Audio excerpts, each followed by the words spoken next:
இந்த விஷயம் உடனே ஊரு ஃபுல்லா பரவுது. விஷயம் தெரிஞ்ச அந்த 2 பேரோட சொந்தக்காரங்க கொதிச்சு போய் வர்றாங்க. ஏற்புகைக்கு என்ன பைத்தியம் பிடிச்சிருச்சா? இவன் என்ன பைத்தியமா? இவன் பொண்டாட்டிய இன்னொருத்தன் கொண்டு போறதா?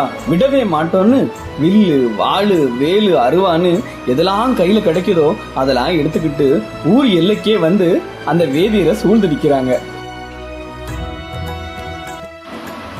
வேலோடு வெல்லும் வாளும் சுரிகையும் எடுத்து மிக்க காலன விசையில் சென்று கடிநகர் புறந்து போகி மால்கடல் கிளர்ந்ததென்ன வந்து எதிர் வளைத்துக் கொண்டார்.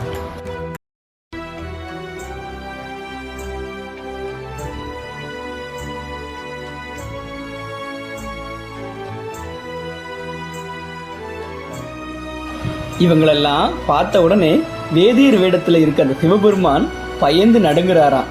யாரு?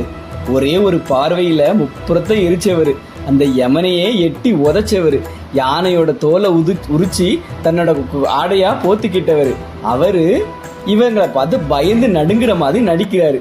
என்னென்ன விளையாட்டெல்லாம் பண்றாரு பாருங்க.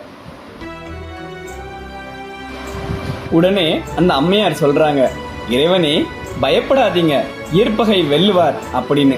நாயனாருக்கு வேகம் பொங்குது, மரியாதையா ஓடி போயிருங்க, இல்லனா இந்த வாளுக்கு பலியாகி போவீங்கன்னு எச்சரிக்கிறாரு.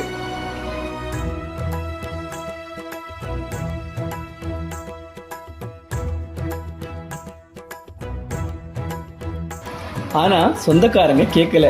போர் வெடிக்குது.